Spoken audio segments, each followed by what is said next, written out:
الرحمن الرحيم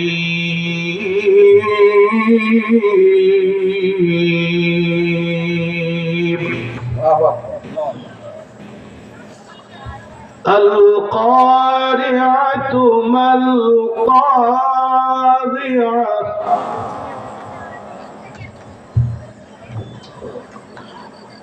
وما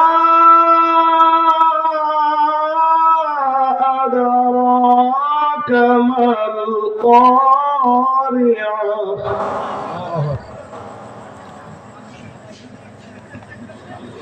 يوم يكون الناس كالفراش المبثوث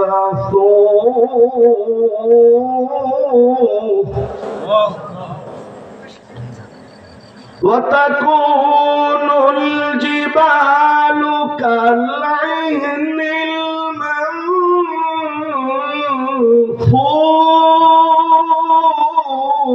المنفوش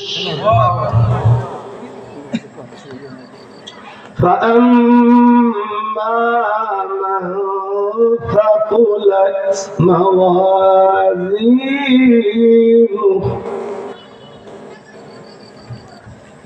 فهو في عيشة راضية وأما من خفت موازينه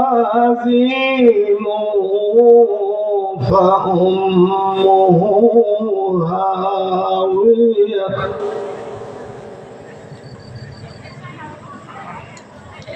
وما أدراك ما هي نار حامية صدق الله مولانا العظيم ارشاد হচ্ছে قارعة قارعة কি তুমি কি জানো قارعة কি তা হলো এমন একটা দিন যেদিন মানুষেরা প্রজাপতির মতো আকাশে উড়তে থাকবে, তাও বিক্ষিপ্ত আকারে। যেদিন পাহাড়গুলি ধুনিত রঙিন তুলার মতো বাতাসে ভেসে বেড়াবে,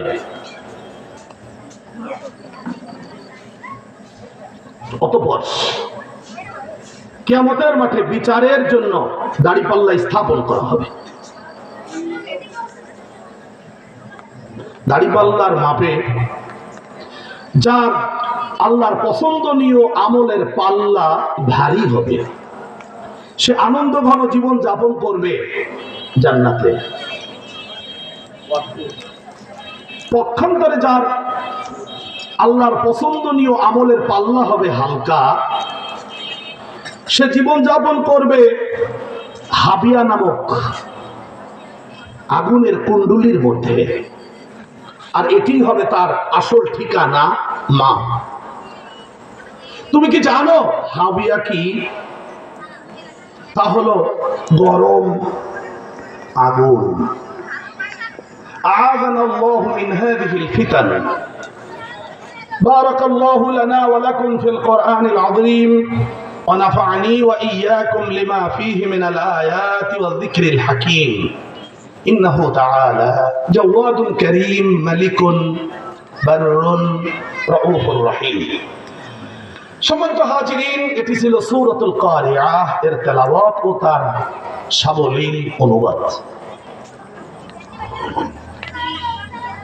আমরা এই 11 আয়াত বিশিষ্ট ছোট্ট সূরাটির মধ্যে কারিয়া শব্দের উচ্চারণ পেয়েছি 3 বার। আল কারিয়া, মাল কারিয়া, ওমা আদরাকা মাল কারিয়া। কোরআনুল কারীমের মধ্যে কারিয়া শব্দ মোট 5 বার ব্যবহৃত হয়েছে। কতবার? তিনবার একটা সূরার মধ্যে কারিয়াতুন শব্দের অর্থ হলো করা, ইয়াকরাউ কারআন এই শব্দ থেকে এসেছে। করা শব্দের অর্থ হলো দরজায় কড়া লাগানোর পরে সেই দরজায় তালা লাগালে, তালা আর কড়া এটাকে যখন নাড়ানো হয় তখন যে আওয়াজ হয়, আমরা সুন্দর বাংলায় বলি করাঘাত। দরজায় আঘাত করার এই আওয়াজটাকে আরবিতে বলা হয় করা। আল্লাহ রাব্বুল আলামিন কিয়ামতের মহাপ্রলয় কারিয়া শব্দ দ্বারা প্রকাশ করেছেন। কেন? আমি ছোট্ট করে বলতে চাই, আধুনিক বিশ্বে এখন আমরা সবাই অনেক জ্ঞান রাখি। আপনারা শুনে থাকবেন অথবা জেনে থাকবেন যে পৃথিবীতে আমেরিকার কাছে এমন কিছু বোমা আছে, বোমা যেই বোমা বাস্ট করলে বাংলাদেশ না গোটা পৃথিবী ধ্বংস হয়ে যেতে পারে, এমন বোমা আছে। কারিয়াতুন শব্দটি একটি বোমা, একটি বোমার নাম, যেই বোমাটা আল্লাহ তাআলা কিয়ামতের দিন ব্লাস্ট করবেন, ফাটাবেন। ফাটানোর দ্বারা কি হবে? ফাটানোর দ্বারা হবে পৃথিবী আর পৃথিবী থাকবে না, এটা তখন ধুলা বালিতে পরিণত হয়ে যাবে। এই জ্ঞান আপনার আর আমার কাছে নেই। আপনি এই চিন্তা করেন না, কারণ আপনি তো জন্মের পরে 70 বছর ধরে দেখতেছেন টাটের খালের মোড়া আছে। আমরা অনেক কিছু দেখেছি, নড়ে নাই, জায়গায় মতো আছে, কিন্তু আল্লাহ তাআলা তো সব জ্ঞানের আধার, উৎস। তিনি আমাদেরকে অগ্রিম জানিয়ে দিয়েছেন যে কিয়ামত যখন হবে তখন পৃথিবীর উপরে একটা আওয়াজ হবে, কারিয়া। আওয়াজটা হলো কারিয়া। আপনারা খেয়াল করেছেন, কেউ যদি ঘরের ভিতরে ঘুমায় তাহলে ওই লোকটাকে যদি আমরা ডাকাডাকি করি ঘুম থেকে উঠতে পারে না, অনেক ঘুম। দরজায় যদি থাবাথাবি করি ঘুম থেকে ওঠানো যায় না। কিন্তু যখন আমরা কড়া ধরে নাড়া দেই, লোহায় লোহায় যখন ঘর্ষণ একটা চিকন আওয়াজ হয়, যেই আওয়াজটা দরজা, কাঠের দরজা ভেদ করে আস্তে করে ঘুমন্ত মানুষের কানের ভিতরে ঢুকে যায়, তখন ঘুম ভেঙে যায়। সূরাতুল কারিয়া হলো আমাদের মতো ঘুমন্ত মানুষদেরকে, যারা আখিরাতের ব্যাপারে কোনো চিন্তা না করে বেহুশের মতো পৃথিবীতে ঘুমাচ্ছে, তাদের জন্য কারিয়া হলো আল্লাহর পক্ষ থেকে সেই কড়ায় আঘাত করা একটি আওয়াজ, যে আওয়াজে প্রত্যেকটা মানুষের, শুধু ইমানদার না, প্রত্যেকটা মানুষের সচেতন হওয়া প্রয়োজন। কেন? আল্লাহ তাআলা কঠিন ভাবে এটার বর্ণনা দিয়েছেন। কারিয়াতুন শব্দের ছোট্ট একটু ব্যাখ্যা বলবো আপনাদের কোরআনের অন্যান্য আয়াত থেকেও। সেটি হলো যে কারিয়া যখন হবে তখন মানুষ সব আকাশে উড়তে থাকবে প্রজাপতির মতো। আমি বলিনি, আল্লাহ বলেছেন মানুষ কার মতো? প্রজাপতির। প্রজাপতি চেনেন তো? প্রজাপতির নাম কোরআনে আছে। কি কয়? প্রজাপতির কথা কোরআনে ফারস, প্রজাপতি, ফারস। আপনারা জানেন বাটারফ্লাই, বাটারফ্লাই বললে আমরা অনেকেই জানি যে প্রজাপতি, কিন্তু ফারস কি অর্থ বাংলায়? সবাই বলবেন। এই মুরব্বী ঘুমাচ্ছে কেন? কে? ঘুম পড়লি হবে না, এটা ঘুম পড়া ক্লাস না, এটা কোরআন শরীফের ক্লাস, কোনো ঘুম চলবে না। ফারস মানে প্রজাপতি। সেদিন মানুষেরা হবে প্রজাপতির মতো, অর্থাৎ প্রজাপতি উঠতে থাকে, সেদিন মানুষেরাও উঠবে। খুব ভালো করে বুঝবেন,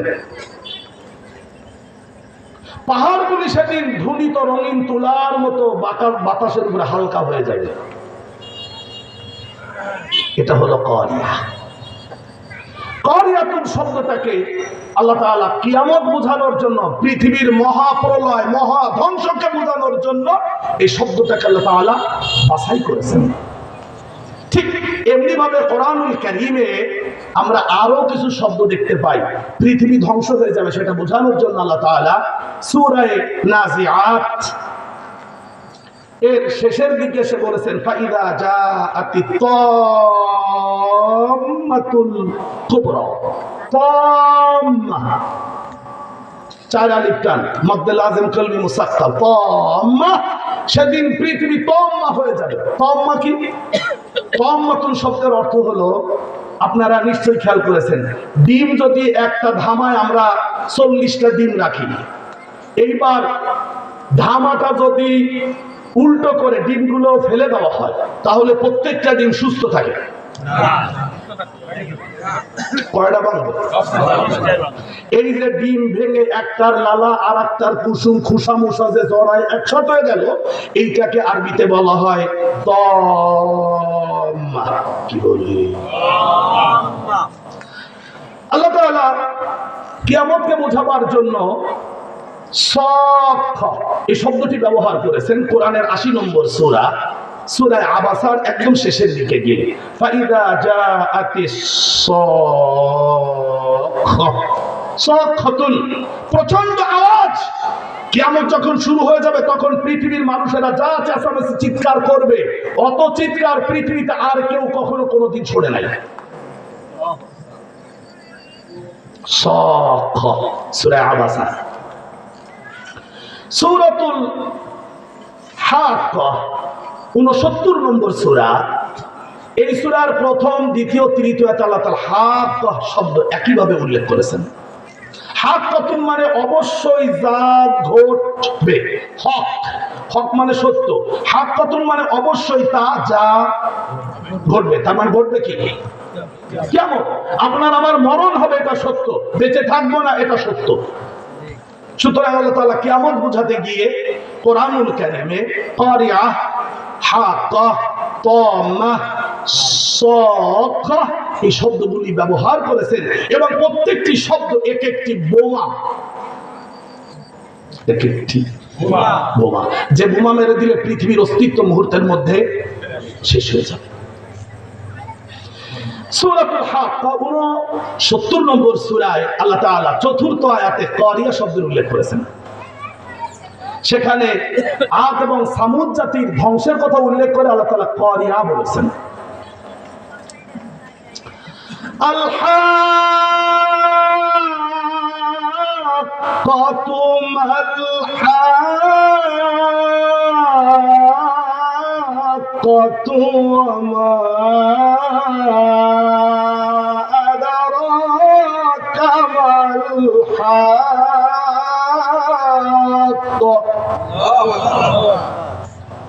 كذبت ثمود وعاد بالقارعة فأما ثمود فأهلكوا بالطاغية وأما عاد فأهلكوا بريح صرصر عاتية سخرها عليهم 7 ليال و8 أيام حصوما فترى القوم فيها صرعا كأنهم أعجاز نخل خاوية। আল্লাহ রাব্বুল আলামিন ওখানে জিজ্ঞেস করেছেন আল হাক্কা, হাক্কা অবশ্যই অবশ্যই যা ঘটবে। মাল হাক্কা, তুমি কি জানো অবশ্যই কি ঘটবে? আমা আদরাকা মাল হাক্কা কাযযাবাত সামুদ ওয়া আদুম বিল কারিআ। আদ এবং সামুদ জাতিরা ইব্রাহিম আলাইহিস সালামের আগের নবী, তারা করিয়াকে অস্বীকার করেছিল, বলেছিল করিয়া কোনদিন হতে পারে না। তারা বলছিল ইব্রাহিম আলাইহিস সালামের পূর্বের নবীরা যারা আজ থেকে 4300 বছর আগে, 4300 বছর আগে পৃথিবীর নবী ছিলেন, সেই সালেহ এবং হুদ আলাইহিস সালাতু ওয়াস সালামের কওম আদ জাতি, তারা অস্বীকার করে বলেছিল করিয়া কখনো হতে পারে না। আপনারা অস্বীকার করবেন, করিয়া হবেন। আল্লাহ বলছেন আমি এক জাতি অস্বীকার করেছিল, আমি তাদেরকে দেখাই দিয়েছি কি।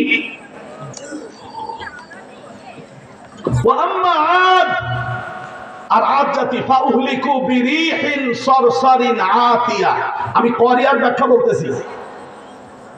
আদ জাতিদেরকে আমি ধ্বংস করে দিয়েছিলাম প্রচন্ড বেগে প্রবাহিত ঝড়ের দ্বারা, ঝোড়ো বাতাসের দ্বারা আমি তাদেরকে ধ্বংস করে দিয়েছিলাম। এবং সে বাতাস তাদের উপরে আমি চালু করে রেখেছিলাম 7 লায়াল, 7 রাত, ও 8 আইয়াম, 8 দিন। বৃহস্পতিবার সকালে শুরু হয়েছে, পরের বৃহস্পতিবার সন্ধ্যায় এ বাতাস শেষ হয়েছে।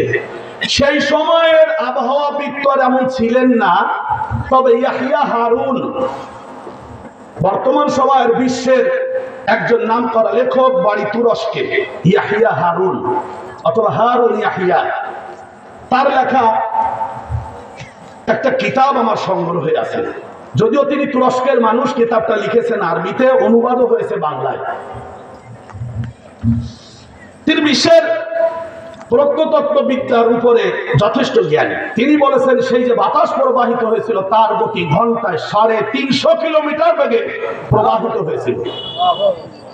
তাফসীর ইবনে কাসিরের মধ্যে লিখছে যে সেদিন বাতাসের যে অবস্থা ছিল সেটা কি, খুব মনোযোগ দিয়ে শুনবেন। আদ জাতির লোকেরা উচ্চতায় আমাদের মতো এরকম ছোট ছিল না, এসে আরো ছোট ছিল। কি বলেন? না, তারা উচ্চতায় ছিল 18 ফুট 12 হাত। 18 ফুট সমান 12 হাত। আমরা কয় হাত? 3.5 হাত। তো এবার 12.5 দিয়ে 3 ধরে তার দেখেন কি কয় গুণ বড় ছিল তার আমার কাছে? 3 গুণ বড় ছিল, 12 হাত। 12 হাত যদি হয় এই খুঁটি কি মানাতে তো? কথা বুঝেছেন তো আপনারা? কত উঁচু ছিল? 12 হাত। ইরামাযাতিল ইমাদ, সূরাতুল ফজর 89 নম্বর সূরার মধ্যে আল্লাহ তাআলা তাদের কথা বলেছেন। তারা পৃথিবীতে হাঁটতে লাগলে মনে হতো এক একটা বড় বড় খাম্বা পৃথিবীর উপর থেকে চলতেছে। ওইখানে তাফসীরে মাআরিফুল কোরআনে লিখছে যে তাদের উচ্চতা ছিল 12 হাত লম্বা। খুব মনোযোগ দিয়ে কথাগুলো বুঝবেন। 12 হাত যদি লম্বা হয় তাহলে 2 হাত যদি এদিক বাড়ায় তা কয় হাত লম্বা হয়? 12 হাত। আমরা 3.5 হাত, 3 হাত। তো আপনারা খেয়াল করেন মাথা থেকে পা পর্যন্ত যতটা উচ্চতা, 2 হাতের এই মাথা থেকে এই হাত পর্যন্ত অতটা উচ্চতা, মানে দৈর্ঘ্য। আল্লাহ তাআলা প্রত্যেকটা মেপে সৃষ্টি করেছেন। এটার একটা ওজন আছে আলাদা, সেটা এখন আলোচনায় আনবো না। তো কওমে আদের উপরে যখন তারা কাওয়ারিয়া অস্বীকার করলো, আল্লাহ তাআলা তখন তাদেরকে বললেন তোমরা ঈমান আনো। তারা বলল না, আমরা ঈমান আনবো না। আল্লাহ তাআলা বাতাস প্রবাহিত করলেন। যখন বাতাস শুরু হলো বৃহস্পতিবার সকালে,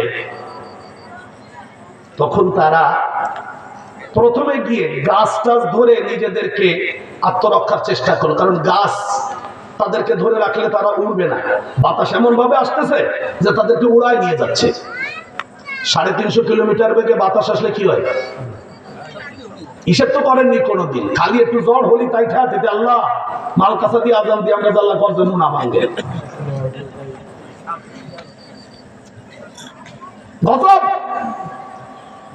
যখন তারা দেখলো যে গাছ ধরে রেখে বাঁচা যাবে না, তখন তারা বড় বড় পাহাড় ব্যাট দিয়ে ধরতে লাগলো। 12 হাত এই ব্যাট দিয়ে আল্লাহ তাআলা ফেরেশতা ইসরাফিল আলাইহিস সালাম, যিনি বাতাস নিয়ন্ত্রণ করেন, মিকাইল আলাইহিস সালাম বাতাস নিয়ন্ত্রণ করেন, তাকে বললেন বাতাসটা হবে করিয়া মার্কা বাতাস। তার মানে ওদেরকে পেছায় ধরে গুল্লি বাতাস দেবে। গুল্লি বাতাস দিলেই বাতাসের মধ্যে দিয়ে উপরে উঠে যাবে এক একজন। এই পাশে একজন উঠবে, এই পাশে একজন, দুইজনের উপরে উঠে এবার মুখোমুখি বাতাসে বাতাস দিয়ে মুখোমুখি বাড়ি দিয়ে ফেলে দেবে। এটার নাম কারিয়া। এটার নাম আবার তাহলে কারিয়া মানে কি বুঝলাম আমরা? বাতাসে বাড়িয়ে কুয়ার কি আসবে, উপরে উঠে নিয়ে যাবে। কয়জন রে? সবাই উঠে নিয়ে যাবে, কিন্তু এক একজনের মুখোমুখি করে বাড়ি দেবে। তা এই দরে বাড়ে না, মাইলখানে উপরে নিয়ে ওন্দে পড়বে, পড়লি কিরামতে হবে, তাও আল্লাহ কোরআনে করে দিয়েছেন কাআন্নাহুম আজাযু নাখলিন খাওয়িয়া। তারা যখন পড়েছিল তখন তাদেরকে দেখে তোমরা যদি দেখতে, ও নবী আপনি যদি সে সময় ওদেরকে মাটির উপরে পড়ে থাকা দৃশ্যটা দেখতেন, আপনার মনে হতো এক একটা খেজুর গাছ গুড়া শুদ্ধ উগলো থুয়ে দিছে। কেমন দেখা যেত?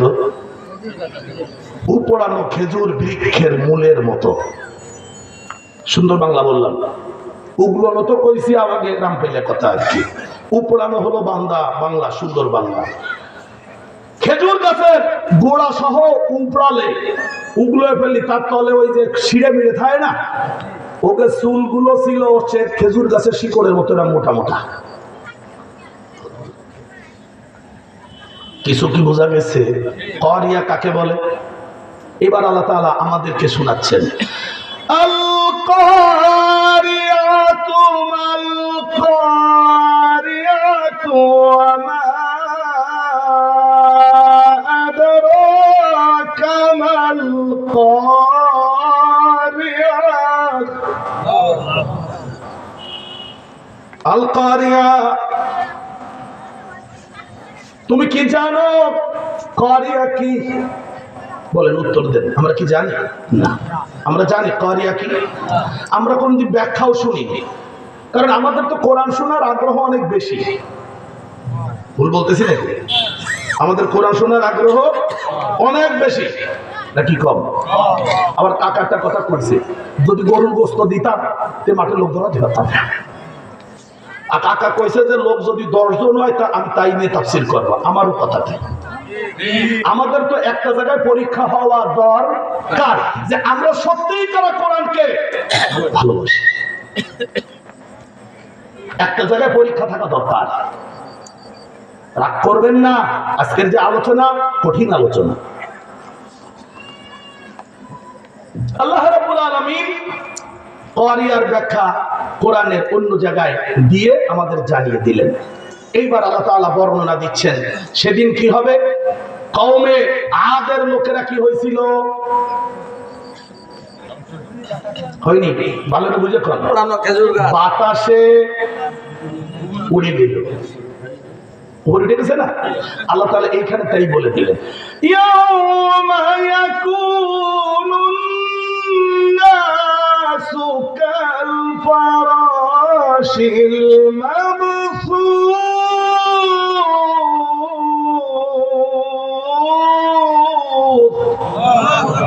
আর সেদিন মানুষেরা হবে প্রজাপতির মতো, বিক্ষিপ্ত প্রজাপতির মতো। সেদিন মানুষেরা আকাশে উড়বে।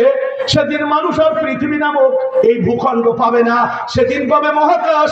সেই দিন এই শূন্যে মানুষেরা উড়বে। কাল ফারাশ, কাল ফারাশ কা মানে মতো, অ্যাজ লাইক বাটারফ্লাই, প্রজাপতির মতো তারা সেদিন উড়বে। আমরাও যদি থাকতাম আমরাও উড়তাম। মানুষ কি উঠতে পারে? মানুষ কি উঠতে পারে? সে 68 সালে না কবে বলে একটা ঝড় হইল,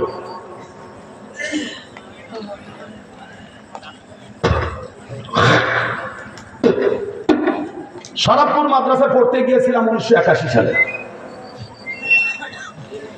তো ওইখানে মোহাম্মদ আলী হুজুর কাউরি একটা লোক থাকতো, কাজ করতো কিষেন ছিল।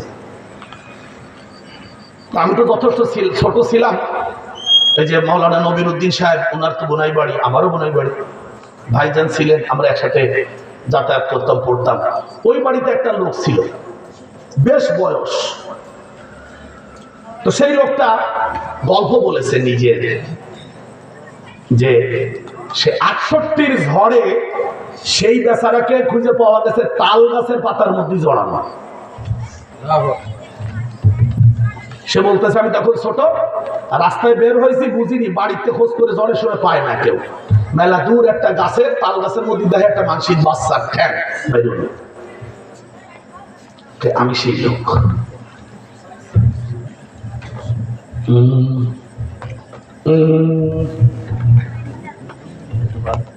পারে আল্লাহ বাতাস দিয়ে উড়াতে পারে? ঝিনাইদহের এক লোক বলেছে যে আমাদের এখানে একবার ঘূর্ণি ঝড় হলো, তাদের আঞ্চলিক ভাষাটা ভিন্ন ছিল।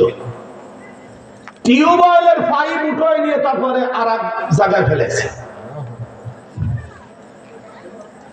টিউবওয়েলের যদি 3টা পাইপ হয় তা 30 ফুট, ঘূর্ণ বাতাসে যদি টিউবওয়েল উঠায় নিতে পারে, আপনার কি মনে হয় মানুষেরা সেদিন ইচ্ছে না হলেও উঠতে? আপনাকেও খুব মনোযোগ দিয়ে শুনবেন, আমি কিন্তু আপনাদের আস্তে আস্তে তাফসিরে ঢোকাচ্ছি। সেদিন আপনাকে আমাকে পরে আয়াত আল্লাহ বলছেন ওয়াতাকুনুল জিবালু কালঈনিল মানফুশ।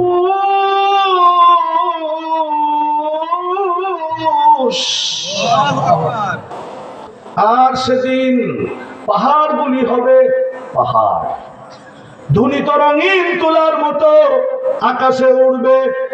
কিসের মতো উড়বে? ধুনিত রঙিন তুলা।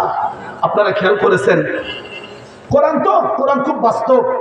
আর আমি কোরআন পড়তে গিয়ে অনেক সূক্ষ্ম বিষয়কে আমি স্থিরভাবে চিন্তা করে দেখেছি। এটা আমার নিজের অনুভূতির কথা বলতেছি। আল্লাহ তাআলা ধুনিত রঙিন তুলার সাথে তুলনা করেছেন পাহাড়কে। কিয়ামতের দিন যেদিন কারিয়া হবে, খুব মনোযোগ দিয়ে খেয়াল করবেন। আমরা ছোটবেলায় দেখেছি, এখন তো হচ্ছে মেশিনের মাধ্যমে তুলাগুলিকে আপনার ধুন। সেই সময় ছিল হলো বড় একটা ঘাড়ে বাঁধানো থাকতো, এরকম গামছা বাঁধানো থাকতো, দপ্তর একটা লাঠি দিয়ে পিছাতো, চটাস চটাস করতো। তো যে লোকটা ধুনকার ছিল সেই লোকটার নাকে একটা গামছা বেঁধে নিত অথবা একটা কাপড় বেঁধে নিত। আমরা তখন খেয়াল করে দেখতাম যে এলাকার আশেপাশে বিভিন্ন গাছের পরে, বনের পরে, ইহানে ওয়ানে ওই যে তুলো আস্তে আস্তে যে পড়েছে। আবার কখনো কখনো তুলা ওই সূর্যের আলোর সাথে পড়ে কেমন রঙিন রঙিন দেখা যায়।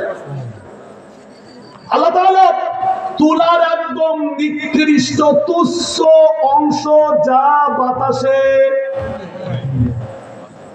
উড়ে বেড়ায়, মিলে যায়, সূর্যের আলোর সংস্পর্শে আসলে তুলার মধ্যে একটা রঙিন রং তৈরি হয়। তাও আল্লাহ তাআলা অঙ্কন করতে একটু ভোলেন নাই যে সেদিন পাহাড় যা তোমাদের সামনে স্থির, ওই পাহাড়গুলি সেদিন ধ্বনিত রঙিন তুলার মতো বাতাসে ভাসবে।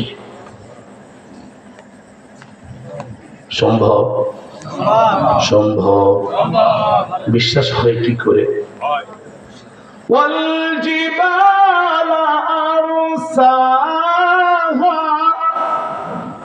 সূরা নাজিআত। মাতা'আল লাকুম ওয়া লিআন'আমিকুম। তিনি সে আল্লাহ যিনি তোমাদের জন্য পৃথিবীর মধ্যে পাহাড়গুলিকে পুঁতে দিয়েছেন।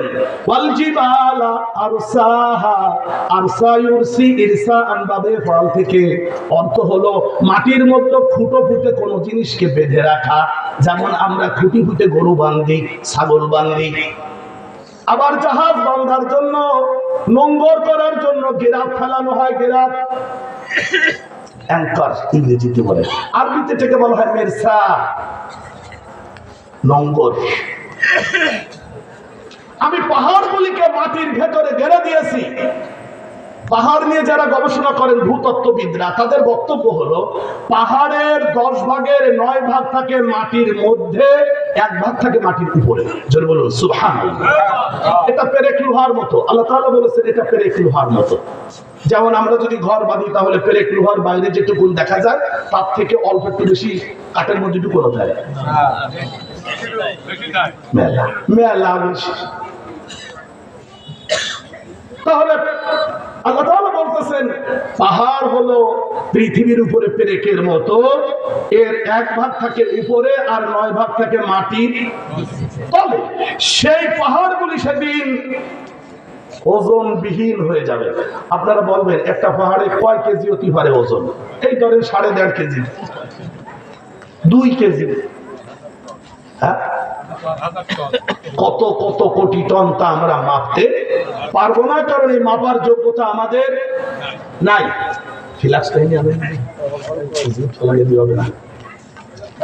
কথা বুঝতে পারছেন আপনারা? এইবার খুব মনোযোগ দিয়ে শুনবেন। আল্লাহ কি পাহাড় উড়াতে পারবেন? এই জন্য আপনাদেরকে নিয়ে যাব সূরাতুন নূর 24 নম্বর সূরা, আয়াত 43। আল্লাহ তাআলা এই আয়াতের মধ্যে বলেছেন, ও মানুষ, তোমরা দেখো না আমি বাতাসের উপর দিয়ে বরফের পাহাড়কে ভাসিয়ে নিয়ে তোমাদের প্রয়োজন মতো যেখানে বৃষ্টি লাগে আমি আল্লাহ সেখানে বৃষ্টি বর্ষণ করি। সুবহানাল্লাহ, বলেন সবাই সুবহানাল্লাহ। وينزل من السماء من جبال فيها من برد فيصيب به من يشاء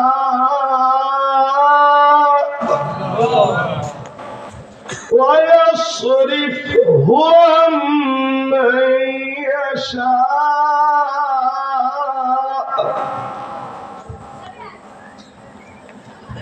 فيصيب به من يشاء ويصرفه عن من يشاء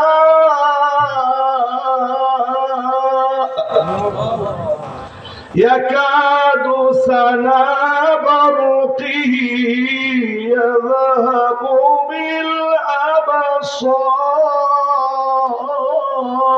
بالأبصار وينزل من السماء।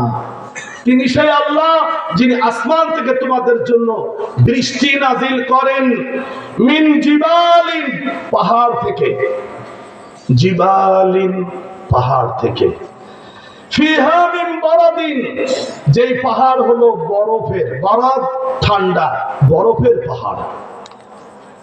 ফায়ুসিবু বিহি মান ইয়াশা, এই বরফের পাহাড় আল্লাহ তাআলার ক্ষমতায় যেখানে পানির প্রয়োজন সেখানে গিয়ে পানি দেয়, আবার কখনো কখনো আল্লাহ চাইলে সেখান থেকে বরফকে আল্লাহ বাতাসের মাধ্যমে সরিয়ে এনে অন্য জায়গায় বৃষ্টি দেন।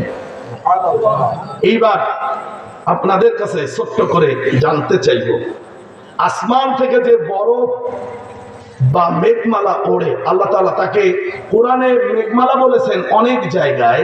শুধু কোরআনে সূরাতুন নূর 24 নম্বর সূরার 43 নম্বর আয়াতে আল্লাহ বলছেন পাহাড়। কিসের পাহাড়? বরফের পাহাড়। সুবহানাল্লাহ। বরফের পাহাড়ে কি কোনো ওজন আছে? বরফের পাহাড়ে কি ওজন আছে? আছে। বাতাসের উপর দিয়ে যদি উড়তে পারে এখন আমাদের চোখের সামনে, তাহলে পাথরের পাহাড় উড়াতে পারবেন না? আল্লাহ দেখায় দিচ্ছেন, মেঘমালার দিকে তাকাও। আআনতুম আনজালতুমুহু মিনাল মুজনি আম নাহনুল মুনজিলুন, সূরাতুল ওয়াকিয়া 56 নম্বর সূরা। আল্লাহ তাআলা বলছেন তোমরা কি আসমানের দিকে তাকাও, তোমাদের যে বৃষ্টি নামে তোমরা মেঘমালা থেকে নামাও নাকি আমি আল্লাহ তাআলা মেঘমালা থেকে বৃষ্টি নামাই? এবার আপনারা বলবেন, কষ্ট নেবেন না, ছোটবেলায় তো আমরা বহু আইসক্রিম খাইছি।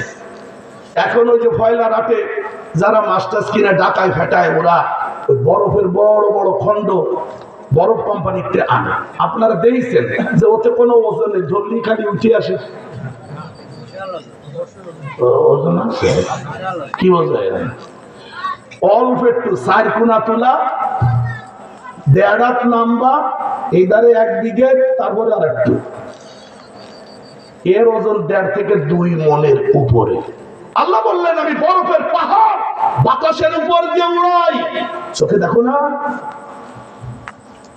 وَيُنَزِّلُ مِنَ السَّمَاءِ مِنْ جِبَالٍ فِيهَا مِنْ بَرَدٍ। কবে কখন কোরআনের আয়াত আমার চোখে ধরা পড়েছিল জানি না, তবে অনেক আগে মনের মধ্যে একটা ছোট্ট প্রশ্ন উকি মারত, পৃথিবীতে পাথরের পাহাড় কবে উড়বে তা তো দেখার সৌভাগ্য হয়তো আমার হবে না, তবে আকাশে যে মেঘমালারা পাহাড়ের মতো উড়ে বেড়ায় দূর থেকে দেখি, কবে একটু আকাশে উড়ে দেখতে পারবো।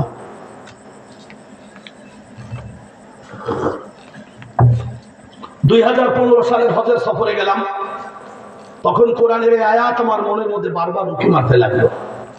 তো ঘটনা হলো আমরা ঢাকা থেকে যখন জেদ্দা গেলাম দিনের বেলায় ছিল, তবে আমরা যখন আরব দেশের ভেতরে ঢুকে পড়েছি তখন আকাশের অনেক দূরে দূরে মেঘের পাহাড়গুলো দেখতে পাচ্ছিলাম। এটা হলো আমার নিজের চিন্তা, অন্যদের না। যখন আমরা মদিনা থেকে ঢাকার উদ্দেশ্যে আসি রাতের বেলায়, ফ্লাইটে আমাদেরকে সতর্ক বার্তা দেওয়া হলো যে তোমরা তোমাদের সিট বেল্ট বেঁধে ফেলো, সামনে বরফের পাহাড় দেখা যাচ্ছে, কিছুটা ধাক্কা লাগলেও লাগতে পারে। তখন আমি চিন্তা করলাম এই সুযোগ আর হাতছাড়া করা যায় না। পৃথিবীর মাটিতে অন্ধকার দেখা যায় রাতে, কিন্তু আকাশে কিন্তু অন্ধকার না, সুবহানাল্লাহ, পরিষ্কার দেখা যায়। পাশ দিয়ে দেখলাম বরফের পাহাড়, কোটি কোটি টন ওজনের বড় বড় বরফের পাহাড় আল্লাহ তাআলা বাতাসের উপরে।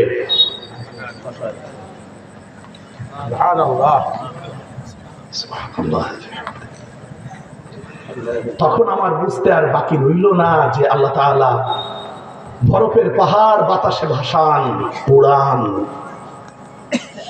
তিনি পাথরের পাহাড়কে উড়াতে তার একটু কষ্ট হবে না। এই পৃথিবীটাই তো ভাসতেছে মহাশূন্যের উপরে। আপনারা নিশ্চয়ই জেনেছেন এটি একটি গ্রহ, আর এই গ্রহটা মহাশূন্যে তার নিজের অক্ষের উপরে সূর্যকে কেন্দ্র করে উঠতেছে। তাহলে বোঝা গেল পৃথিবীও তো উঠতেছে। তাহলে পৃথিবীর উপরে যে পাহাড় পাথরের, তা উঠবে না? কথা বলুন। وَتَكُونُ الْجِبَالُ كَالْعِهْنِ الْمَنفُوشِ।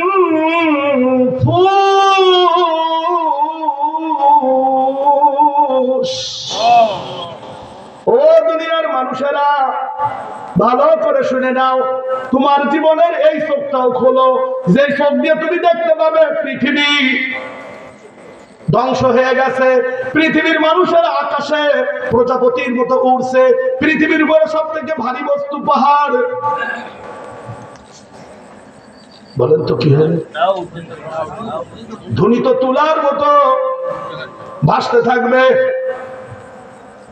মূলত আল্লাহ তাআলা এই দুটো কথা বলে কি বোঝাতে চাইলেন? তাফসীর ফি জিলালিল কোরআন এর সম্মানিত লেখক সৈয়দ কুতুব শহীদ রাহিমাহুল্লাহ, আমি তার লেখা পড়তে গিয়ে এতটা অভিভূত হয়ে যাই যেটা আমি বলে বোঝাতে পারবো না আপনাদের। আমার সত্যিই মনে হয় লাউ কুনতু ইনদাহু লাগাসালতু কদামাইহি, যদি আমি সৈয়দ কুতুব শহীদকে আমার কাছে পেতাম, আমি পানি ঢেলে তার পা ধুইয়ে দিতাম। লাউ কুনতু ইনদাহু লাগাসালতু কদামাইহি। তিনি লিখেছেন আল্লাহ তাআলা এই আয়াত দুটির মধ্যে একটা চমৎকার দৃশ্য অঙ্কন করেছেন। ও মানুষ, যখন কিয়ামত হবে তুমি যে সম্পদের পিছনে দৌড়াও, তুমি তো সম্পদের সাথে আঙ্গুল ছুঁয়াতে পারবে না, কারণ তুমি তো তখন উড়তে থাকবে।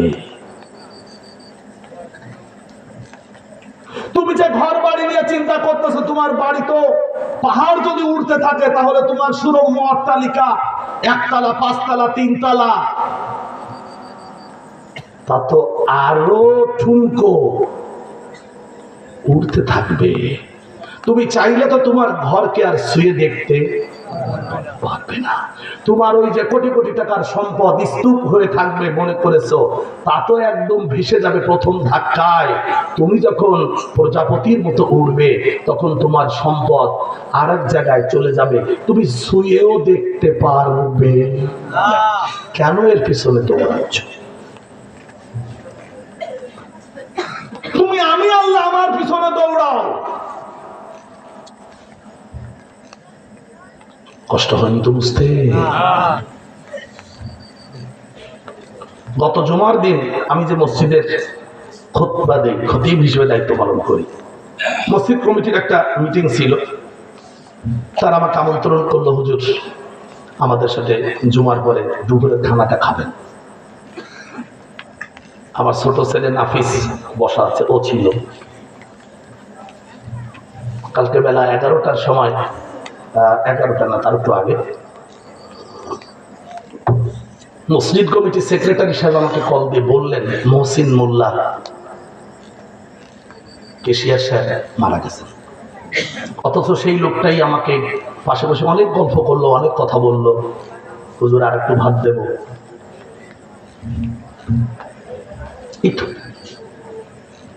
কেউ যখন মারা যাবে তখন সে তার নিজের সম্পদ আর শুয়ে দেখতে। এর পিছনে আমরা দৌড়াচ্ছি, অথচ যেটার পিছনে দৌড়ানো দরকার তা আমরা দৌড়াচ্ছি না। তাই আল্লাহ তাআলা বলতেছেন, কারিয়া, তোমার জীবনেও কারিয়া আসবে। আমি মনিরুজ্জামান, আমার জীবনেও কারিয়া আসবে। আমরা সেদিন দেহ ত্যাগের পরে থাকলেও আমার রুহুটা সেদিন বাতাসের উপর দিয়ে প্রজাপতির মতো উড়তে উড়তে রবের সাথে সাক্ষাতের জন্য উঠে যাবে। আমি মনিরুজ্জামান আমার এই দেহ নামক সম্পদকে ছুঁয়ে দেখতে পারবো, আপনারা পারবেন।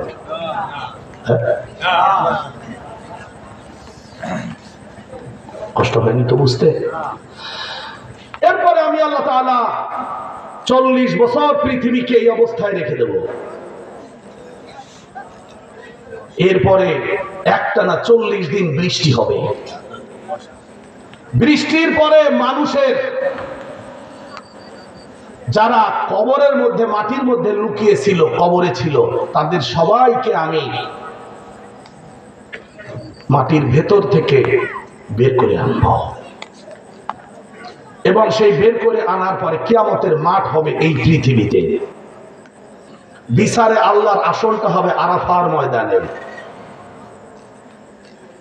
খুব মনোযোগ দিয়ে শুনবেন। আল্লাহ তাআলা বলতেছেন, আমি যেভাবে মাটির ভেতরে বীজ বপন করলে তোমরা বীজ লুকায় রাখো, এরপরে যখন তাতে একটু পানি পড়ে তখন বীজ যেভাবে অঙ্কুরিত হয়ে গাছ বের হয়ে আসে, আমিও তোমার দেহের মধ্যে একটা হাড় রেখেছি, যেই হাড়টা কখনো নষ্ট হবে না, মাটি খেতে পারবে না। আমি মাটিকে হারাম করে দিয়েছি, ওই হাড়টা তুমি খাবে না, আর সব খেয়ে ফেলবে। যেমন বীজ মাটি খেতে পারে না, মাটি সব খেতে পারলেও বীজ খেয়ে ফেলতে পারে না। বীজ সেখান থেকে অঙ্কুরিত হয়ে চারা কিশলয় বের করে দেয়, চারা গাছ বের করে দেয়। আল্লাহ তাআলা বলতেছেন, মানুষের দেহের মধ্যে একটা ছোট্ট হাড় আছে, যেটা হলো তার মেরুদণ্ডের একদম শেষের হাড়টা, মলদরের কাছের যে হাড়, ইংরেজিতে বলে ডাক্তারদের ভাষায় কক্স বোন, আরবিতে বলা হয় ওজুব রানাব। ওজুব রানাব, এই হাড়টা কখনো মাটি খেতে পারবে না, মাটির জন্য এটা হারাম করে দিয়েছি। অবিহাতুন শারুন, ওই মাটি দিয়েই তোমাদেরকে আল্লাহ তাআলা বের করবেন। যেমন করে বীজ থেকে চারা বের করেন, তোমাদের ওই হাড়ের মধ্যে তোমাদের জীবনের সব কিছুকে আল্লাহ তাআলা লুকায় রেখেছেন। ওই হাড়ের মধ্যে আমি মনিরুজ্জামান কতটুকু উঁচু লম্বা তা ওর মধ্যে ধরা আছে, আমার স্বভাব কি তা ওর মধ্যে ধরা আছে, আমার বৈশিষ্ট্য কি তা ধরা আছে, আমার কথা মিষ্টি না কর্কশ তা ওর মধ্যে ধরা আছে, আমি কি খাবার পছন্দ করি তা ওর মধ্যে ধরা আছে, আমি ডান কাতে ঘুমাতে পছন্দ করি না বাম কাতে তা ওই হাড়ের মধ্যে আছে। যেমন করে আপনাদের কারো পছন্দ হলে সাতক্ষীরায় গেলেন, একটা আম খেলেন, প্রচন্ড ভালো লাগলো, বললেন ভাই এই আম গাছটা আমি বাড়ি নিয়ে যাবো। তারা বললো আম গাছ নিবেন কি করে, বাঁচতেও পারে নাও পারে, একটা আমের আটি নিয়ে যান। আমের ওই ছোট্ট আটিটার মধ্যে আম গাছ, আমের ডাল, পাতা, রং, স্বাদ, গন্ধ সব আছে। আল্লাহ তাআলা বলছেন কাযালিকা তুখরাজুন, এভাবেই আমি তোমাদেরকে বীজ থেকে যেমন গাছ বের করি ঠিক তেমনি ভাবে আমি তোমাদেরকে মাটির ভেতর থেকে কিয়ামতের দিন বের করব। জোরে বলুন সুবহানাল্লাহ। সূরাতুল কফ 26 পারা 50 নম্বর সূরা আয়াত 10 11। والنخل باسقات لها طلع نضيد رزقا للعباد وأحيينا به بلدة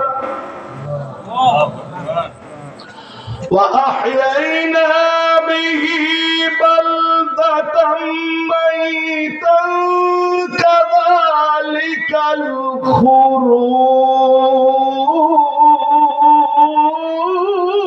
الخروج والنخل باسقات।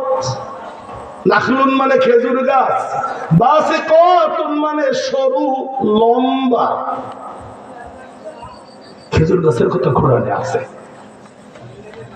কোরআনে শুধু খেজুর গাছ না, 25টা গাছের কথা আছে কোরআনে। কোরআন হলো এমন এক কিতাব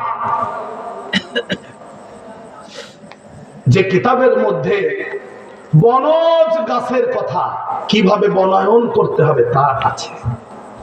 এটি কৃষি সম্পদের এক মহাসম্ভার আল কোরআন, ভূমি সম্পদের এক মহাসম্ভার আল কোরআন, পানি সম্পদের মহাসম্ভার আল কোরআন, রাজনীতির জনক আল কোরআন, অর্থনীতির মহাজনক আল কোরআন, পশুপালনের উপরে কোরআনে যে আয়াতে কারিমাগুলি আছে আমরা কখনো ভাবিও না। গত 16 তারিখ শনিবার ছিল, সাতক্ষীরা সদর থানার অধীনে 130 জন ইমাম, মসজিদের ইমাম আলেমদেরকে নিয়ে একটা কনফারেন্স ছিল। সেখানে আমি ছিলাম প্রধান আলোচক। আলোচনার বিষয়বস্তু হলো ইসলামী অর্থনীতি ও ইসলামী অর্থনীতি বাস্তবায়নে ইমামদের করণীয়। তো আমি টুকটাক যা ঘাটাঘাটি করি আলোচনা করলাম, ইমামদের বললাম আপনার এখানে যারা আছেন ইসলামী অর্থনীতির উপরে কোরআন থেকে 5টা আয়াত বলবেন, কে কে পারবেন বলেন। কেউ হাত উঁচু করলো না। বললাম যে 2টা আয়াত পারবেন, তো কয়েকজন হাত উঁচু করলো। একটা আয়াত কয়েকজনে পারবেন, তখন বেশ কয়েকজন হাত উঁচু করলো। আহাল্লাল্লাহুল বাইয়া ওয়া হারামার রিবা, এই একটা আয়াত মোটামুটি। আমি বললাম কোরআনুল কারীমে অর্থনীতির উপরে 250 আয়াত আছে। কত? 250 জানি না। এ বড় সময় পেলে বিড়ি খাবো, কোরআন শরীফ পড়বো। আমি তো ফিরাই করে খাই, 2টা জিনিস শিখেছি বিনা পয়সায়, এত মজার যা কারণে কদের। একটা হলো বিড়ি খা, আর একটা হলো গালাগালি। আর পান খাতে গেলে তো একটু ঝামেলা হয়।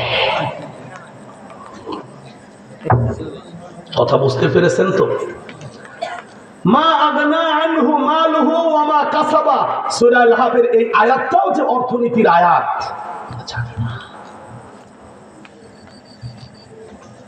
কোরআনুল কারীমে গাছের কথা আছে, গাছ লাগানোর কথা আছে, বনায়নের কথা আছে। সূরাতুল কফ 26 পারা আল্লাহ তাআলা এই সূরার 10 নম্বর আয়াতে বললেন ওয়ান নাখলা বাসিকাতিল লাহা তালুন নাবিদুর রিজকাল লিল ইবাদ। আর লম্বা সরু খেজুর গাছ আমি আল্লাহ মরুভূমির ভেতর থেকে বের করি, যেখানে নেই কোনো পানি, শুষ্ক বালু আর বালু, মরুবিয়াবান, সেখানে আমি আল্লাহ তাআলা খেজুরের একটা বীজ দিয়ে লম্বা সরু গাছ বের করে দেই, তার মাথা দিয়ে আমি কাঁধি কাঁধি খেজুর বের করি আমার বান্দাদের রিজিক হিসেবে। রিজকাল লিল ইবাদ, আমার বান্দার রিজিক হিসেবে। ও দুনিয়ার মানুষেরা, পারলে মরুভূমির ভেতর থেকে খানা বের করো, খাবার বের করো, এই যোগ্যতা তোমাদের। আমি আল্লাহ তাআলা শুকনো মরুভূমির মধ্যে খেজুর গাছ দিয়ে খাবারের ব্যবস্থা করি। ওয়া আহইয়ানা বিহি বালদাতাম মাইতা, আর আমি এভাবেই মৃত ভূমিকে জীবিত করি। কাযালিকা তুখরাজুন, আর এভাবেই আমি তোমাদেরকে মাটির ভেতর থেকে, ওই বিসি থেকে, এটা বিসি আছে না, উজবু দানা, উজবু দানা, আইন জিম বা, উজবু জাল নুন বা দানা, উজবু জানাব।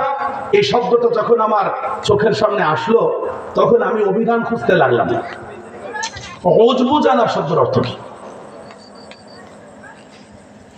তখন তো কেবল লেখাপড়া শেষ করেছি, কামেল পাস করেছি, তখন পড়াশোনা করতাম আলহামদুলিল্লাহ। তাফসীর পড়তে গিয়ে ওইটা বাদলো। তো অভিধান ছিল আমার কাছে মিসবাহুল লুগাত, পাইলাম না। আর যা টুকটাক ছিল হলো না। শেষ পর্যন্ত এই শব্দটার অর্থ জানার জন্য একদিন খুলনায় গেলাম। আমার শ্রদ্ধেয় উস্তাদ, এখানে যারা বসা আছেন, মাওলানা ওলিউর রহমান, মাওলানা ইউনুস আসলাম, আমাদের মাথার তাজ মরহুম আল্লামা মুনাওয়ার হুসাইন আল মাদানী রাহিমাহুল্লাহ, আল্লাহ তাআলা তাকে জান্নাতের উঁচু মাকাম দান করুন। আমিন। হুজুরে বললাম যে হুজুর এই শব্দটা হিসেবে বলছেন, মেরুদণ্ডের শেষের হাড়, এই হাড়টা দিয়ে আল্লাহ তাআলা আমাদেরকে কিয়ামতের দিন উঠাবেন। উঠানোর পরে কিয়ামতের মাঠে আমাদের আমলনামার হিসাব হবে। কিসের? فَأَمَّا مَنْ ثَقُلَتْ مَوَازِينُهُ فَهُوَ فِي عِيشَةٍ رَاضِيَةٍ وَأَمَّا مَنْ خَفَّتْ مَوَازِينُهُ فَأُمُّهُ هَاوِيَةٌ। আল্লাহ রাব্বুল আলামিন বলেন, খুব সংক্ষিপ্তভাবে বলেছেন, যার আমলনামা সেদিন ভারী হবে। এখানে আমলনামা মানে আল্লাহ তাআলার পছন্দনীয় আমলনামা। কি? আল্লাহ তাআলার পছন্দনীয় আমল যার বেশি পরিমাণ হবে, ভারী হবে, সে আনন্দ ঘন জীবন যাপন করবে জান্নাতের মধ্যে। যারা বলেন সুবহানাল্লাহ। কোথায়? জান্নাতে। আল্লাহ রাব্বুল আলামিন সে কথাই বলেছেন যে যার আমলনামা খুব সুন্দর হবে সেই ব্যক্তি সেদিন খুব সম্মানিত হবে। ফি ঈশাতিন রাদিয়াতিন, আনন্দ ঘন জীবন যাপন করবে। ওয়া আম্মা মান খাফফাত মাওয়াজিনুহু, আর সেদিন যার আমলনামা হবে, আল্লাহর পছন্দনীয় আমলনামা হবে হালকা, সে ব্যক্তি সেদিন হাবিয়া নামক দোজখের মধ্যে প্রবেশ করবে। কোথায়? হাবিয়া নামক দোজখ। একটু আপনারা নিজেরা একটু মিলাবেন আমাদের অবস্থাটা কি। আপনাদেরকে এবার আমলনামা পরিমাপের বিষয়ে কিছু কথা বলবো। আপনাদের বিবেকের সাথে যদি নাও মেলে তাও মেনে নেবেন, কারণ আমি কোনো বানোয়াট কথা বলছি না, সব কোরআনের কথা। আপনারা নিজেরা হিসাব করে মিলান তো, আপনি জীবনে সেই বালেগ হওয়ার পর থেকে 12 বছর বয়স থেকে শুরু করে এই পর্যন্ত যা যা করেছেন তা আল্লাহর সামনে উপস্থাপন করলে, উপস্থিত করলে জান্নাতে যাওয়ার মতো হবে।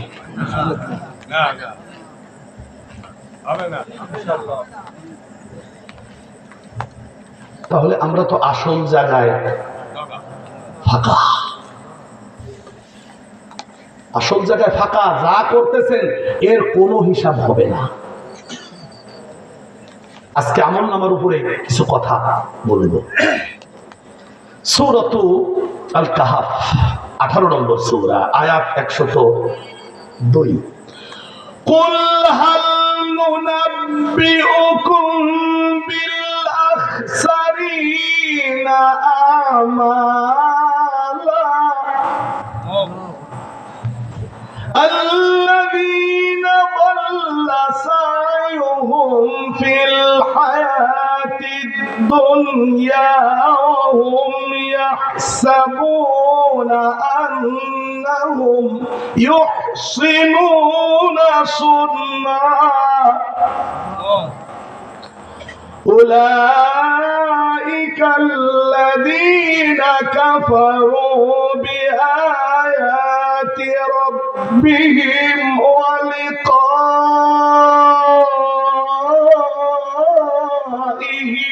فحبطت أعمالهم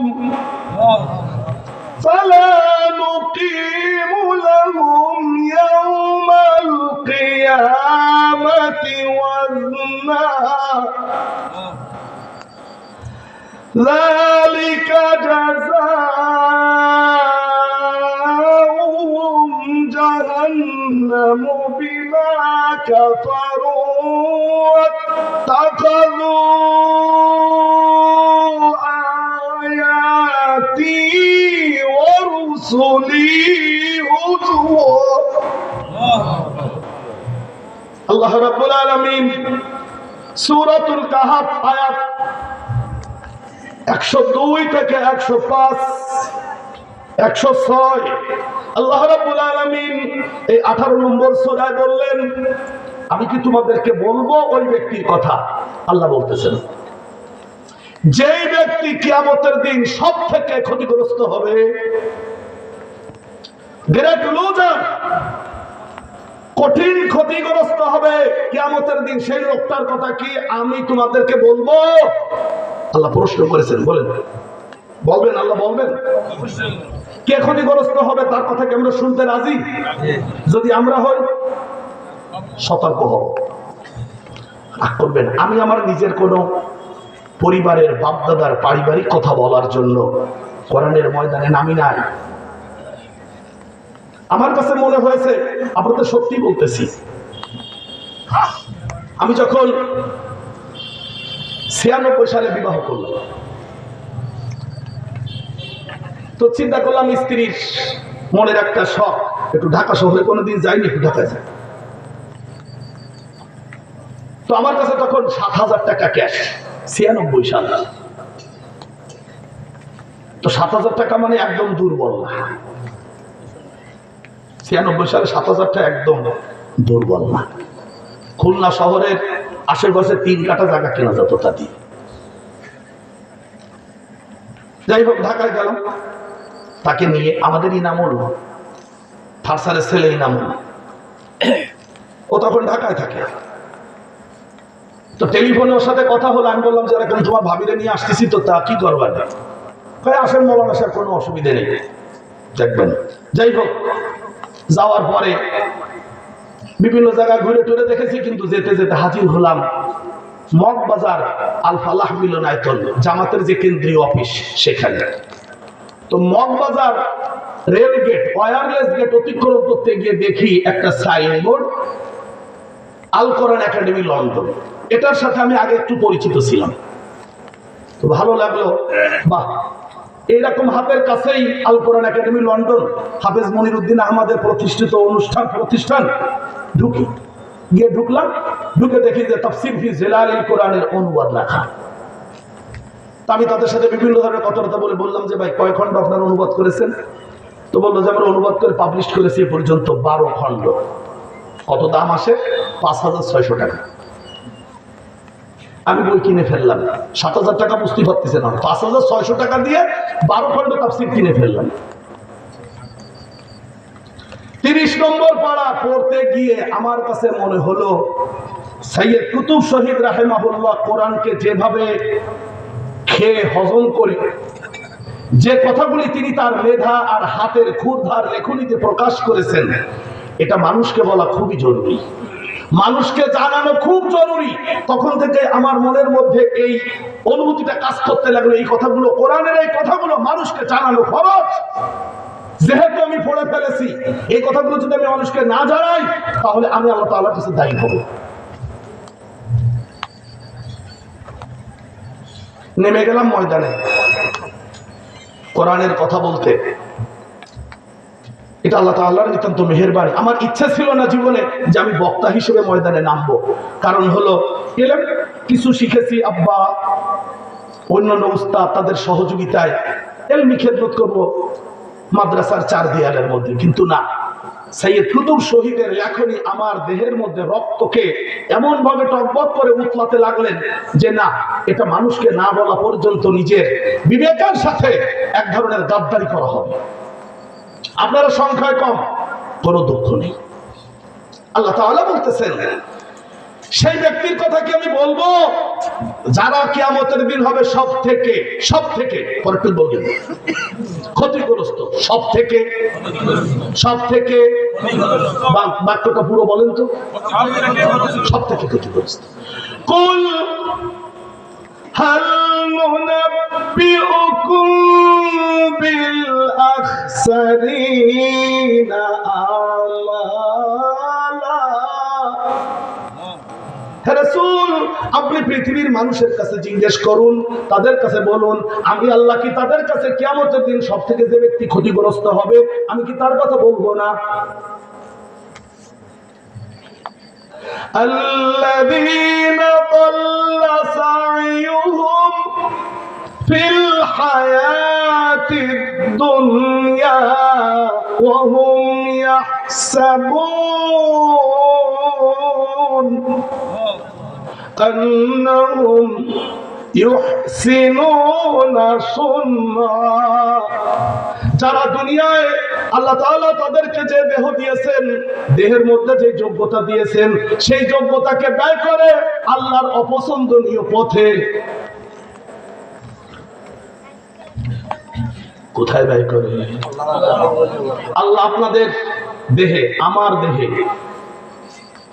হাত দিয়ে কিছু কাজ করার যোগ্যতা দিয়েছেন, চোখ দিয়ে দেখার যোগ্যতা দিয়েছেন, কথা বলার যোগ্যতা দিয়েছেন, পা দিয়ে হাঁটার যোগ্যতা দিয়েছেন, মেধা দিয়ে চিন্তা করার যোগ্যতা দিয়েছেন, খাবার খেয়ে হজম করে দেহটাকে সুস্থ রাখার যোগ্যতা দিয়েছেন।